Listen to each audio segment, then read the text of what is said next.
anak-anak siang.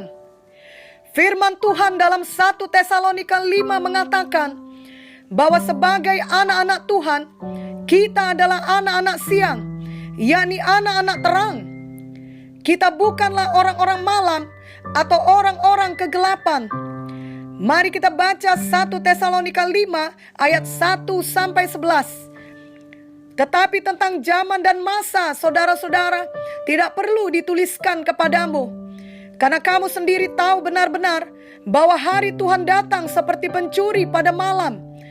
Apabila mereka mengatakan semuanya damai dan aman, maka tiba-tiba mereka ditimpa oleh kebinasaan. Seperti seorang perempuan yang hamil ditimpa oleh sakit bersalin, mereka pasti tidak akan luput. Tetapi kamu, saudara-saudara, kamu tidak hidup di dalam kegelapan, sehingga hari itu tiba-tiba mendatangi kamu seperti pencuri. Karena kamu semua adalah anak-anak terang dan anak-anak siang. Kita bukanlah orang-orang malam atau orang-orang kegelapan. Sebab itu baiklah jangan kita tidur seperti orang-orang lain, tetapi berjaga-jaga dan sadar. Sebab mereka yang tidur, tidur waktu malam, dan mereka yang mabuk, mabuk waktu malam. Tetapi kita yang adalah orang-orang siang, baiklah kita sadar, berbaju jirahkan iman dan kasih, dan berketopongkan pengharapan keselamatan. Karena Allah tidak menetapkan kita untuk ditimpa murka, tetapi untuk beroleh keselamatan oleh Yesus Kristus Tuhan kita, yang sudah mati untuk kita, supaya entah kita berjaga-jaga, entah kita tidur, kita hidup bersama-sama dengan Dia. Karena itu nasihatilah seorang akan yang lain, dan saling membangunlah kamu, seperti yang memang kamu lakukan. Kita semua tahu bahwa Tuhan Yesus akan datang kedua kali, menjemput kita semua yang percaya kepadanya. Bagi beberapa orang, hari itu akan tiba seperti pencuri, yang akan mengejutkan mereka. Mereka tadinya merasa aman-aman saja hidup dalam dosa, tertidur dalam gaya hidup mereka yang di dalam kegelapan atau malam, akan sangat kaget ketika hari Tuhan tiba, sebab tidak ada seorang pun yang akan luput dari hari tersebut. Tetapi tidak demikian halnya bagi kita yang adalah anak-anak siang. Hari kedatangan Tuhan kedua kali tidak akan datang seperti pencuri bagi kita, tidak akan mengejutkan kita, dan tidak menakutkan bagi kita. Sebab kita senantiasa berjaga-jaga dalam menantikan kedatangan hari tersebut. Itulah kerinduan kita setiap hari sebagai anak-anak siang. Sebagai anak-anak siang dan anak-anak terang, kita terpanggil untuk hidup berbeda dengan orang-orang lain. Roma 12 ayat 2 jelas berkata, janganlah kamu menjadi serupa dengan dunia ini, tetapi berubahlah oleh pembaharuan budimu, sehingga kamu dapat membedakan manakah kehendak Allah, apa yang baik, yang berkenan kepada Allah, dan yang sempurna. Anak-anak siang berarti kita selalu sadar, kita selalu ingat, kita selalu bersiap untuk kedatangan Tuhan kedua kali. Kita tidak sama dengan orang-orang lain di dunia ini yang tidak peduli, tidak ingat, tidak sadar akan semakin dekatnya hari kedatangan Tuhan. Namun kita justru mengantisipasi kedatangan Tuhan tersebut dengan segenap hati kita. Itu sebabnya setiap hari kita berbaju jirahkan iman dan kasih, berketopongkan pengharapan keselamatan, seperti yang dikatakan firman Tuhan.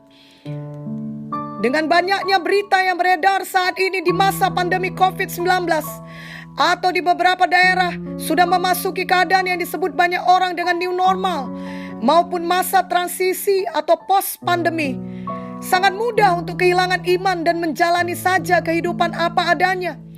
Sebab begitu banyak hal yang masih tidak jelas, dan tidak ada jaminannya apakah semua akan bertambah baik.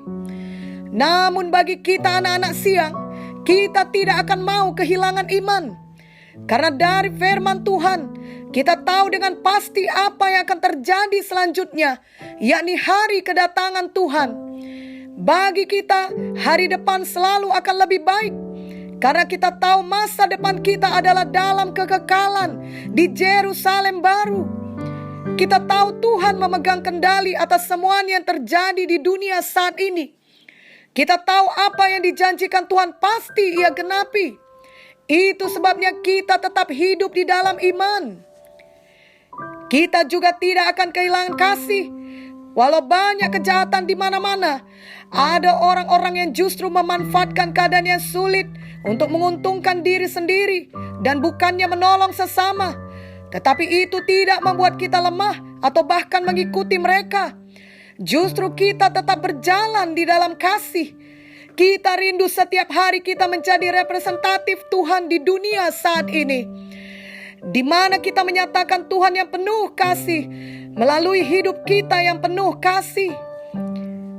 Dalam ayat selanjutnya di 1 Tesalonika 5 dituliskan beberapa nasihat. Mari kita baca 1 Tesalonika 5 ayat 12 sampai 18. Kami minta kepadamu saudara-saudara, supaya kamu menghormati mereka yang bekerja keras di antara kamu, yang memimpin kamu dalam Tuhan dan yang menegur kamu. Dan supaya kamu sungguh-sungguh menjunjung mereka dalam kasih karena pekerjaan mereka. Hiduplah selalu dalam damai seorang dengan yang lain. Kami juga menasihati kamu saudara-saudara, tegurlah mereka yang hidup dengan tidak tertib. Hiburlah mereka yang tawar hati. Belalah mereka yang lemah. Sabarlah terhadap semua orang. Perhatikanlah supaya jangan ada orang yang membalas jahat dengan jahat, tetapi usahakanlah senantiasa yang baik terhadap kamu masing-masing dan terhadap semua orang. Bersukacitalah senantiasa, tetaplah berdoa. Mengucap syukurlah dalam segala hal, sebab itulah yang dikehendaki Allah di dalam Kristus Yesus bagi kamu. Beberapa waktu yang lalu, mungkin kita pernah melihat di berita maupun iklan di TV agar tidak pulang kampung atau mudik untuk mencegah penyebaran virus COVID-19.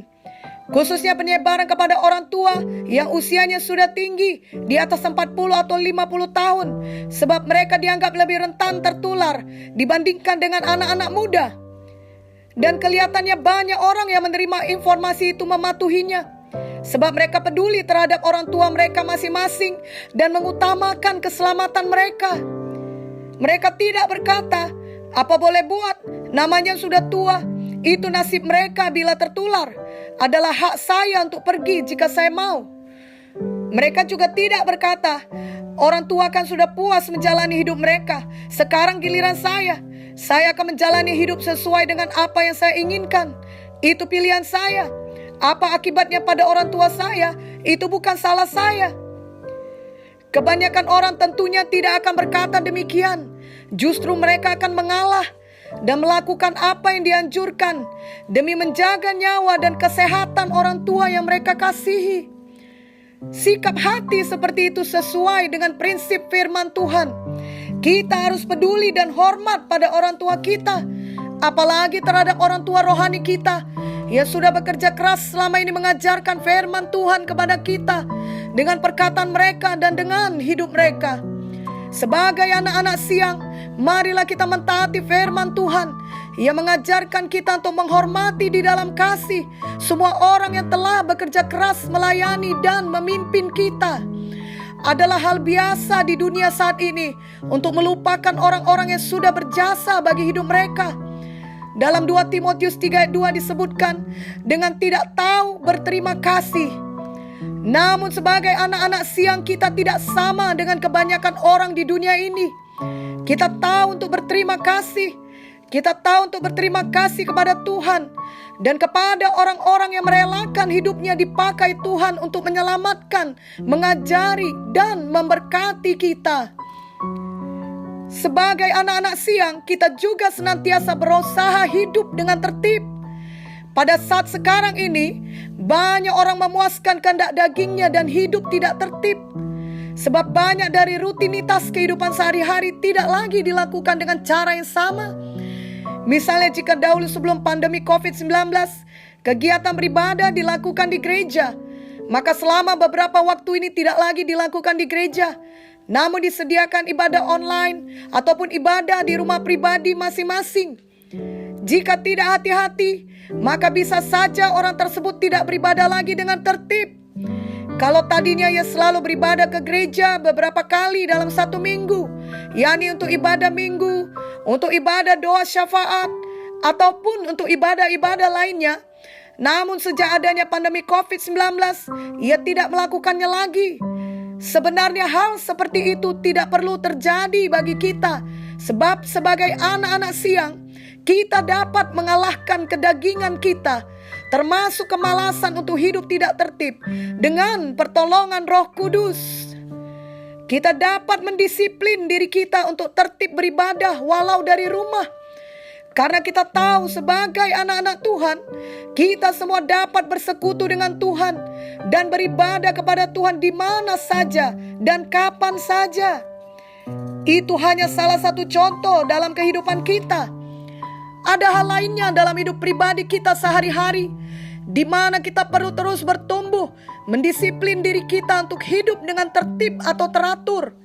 Semua itu adalah pilihan kita.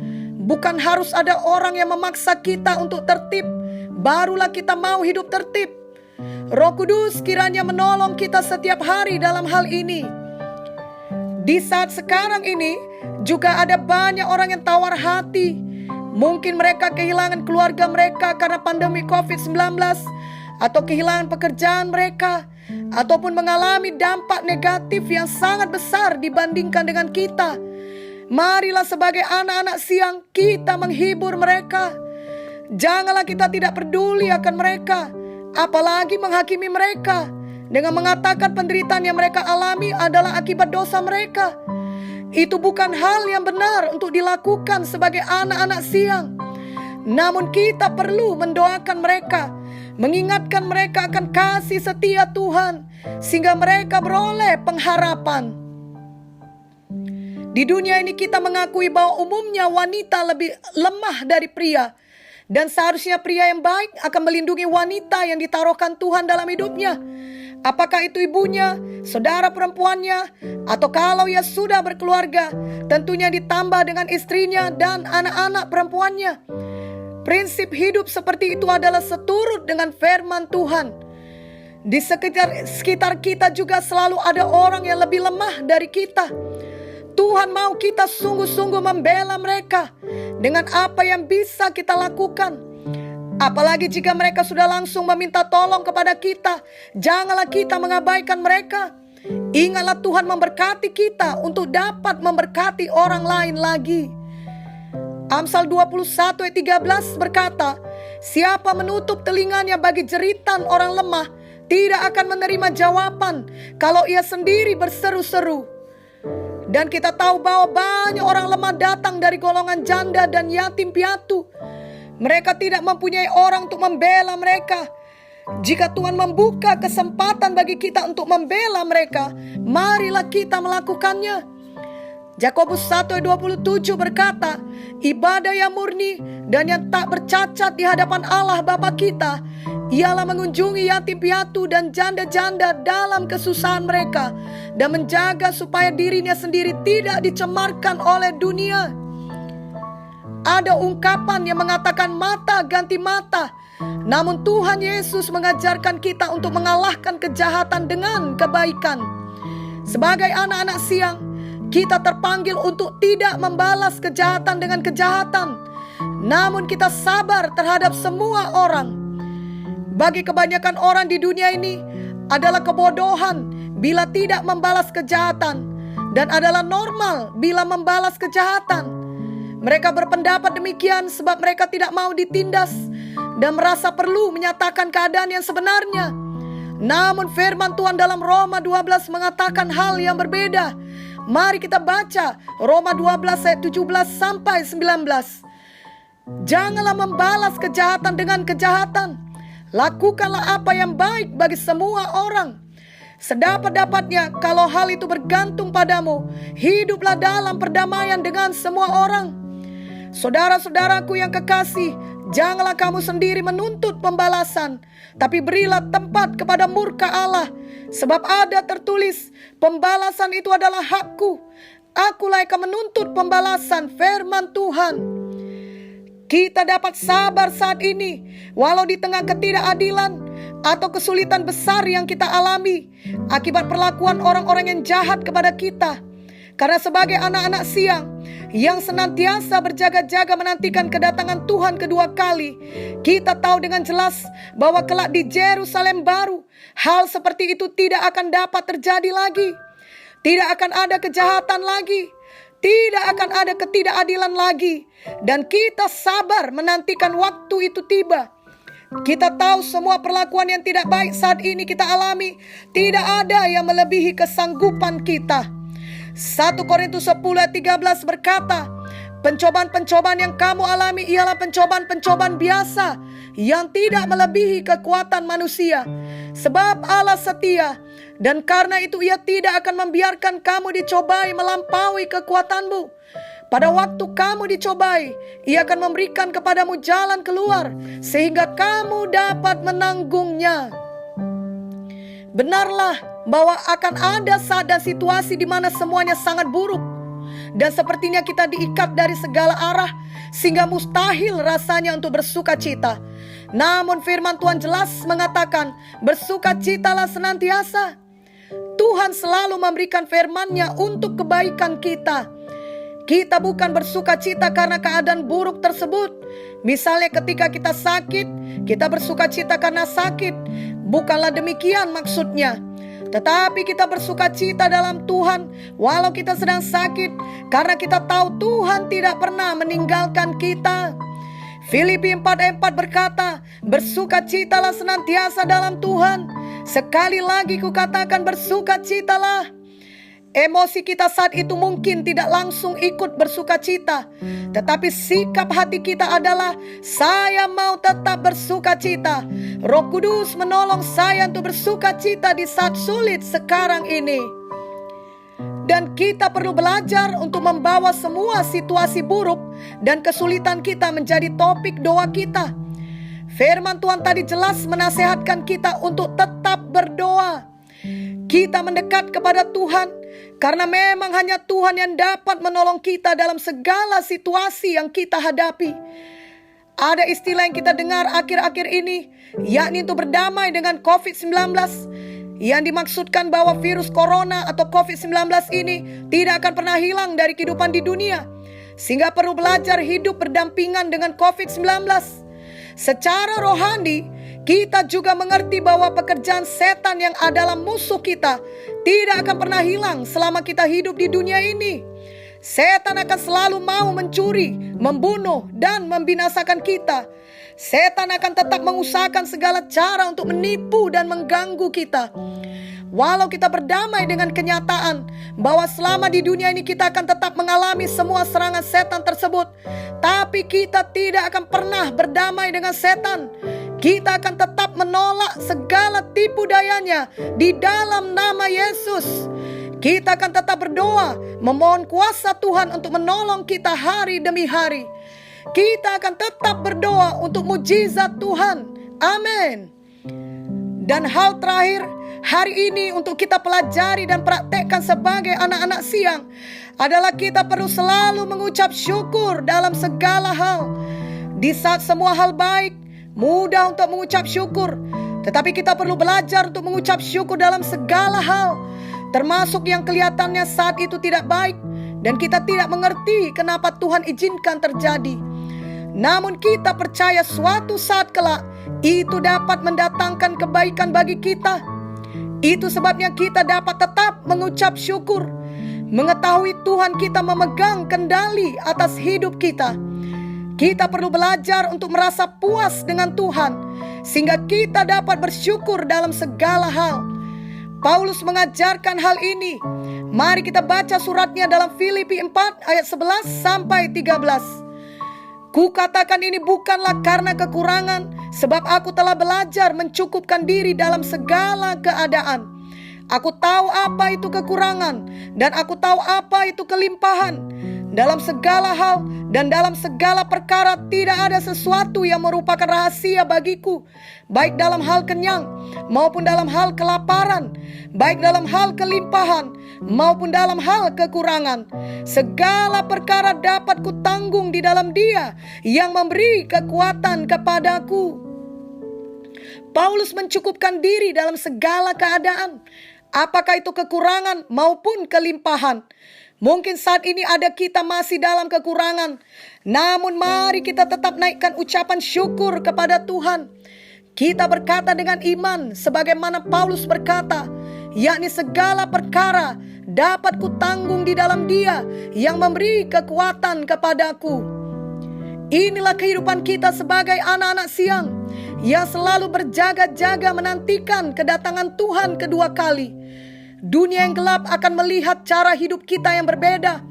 Walau kita sama-sama mengalami penderitaan dan masalah seperti yang mereka alami, dunia yang gelap akan melihat terang Tuhan di dalam kita. Dan biarlah mereka juga datang kepada terang Tuhan dan menerima keselamatan dari Tuhan. Amin.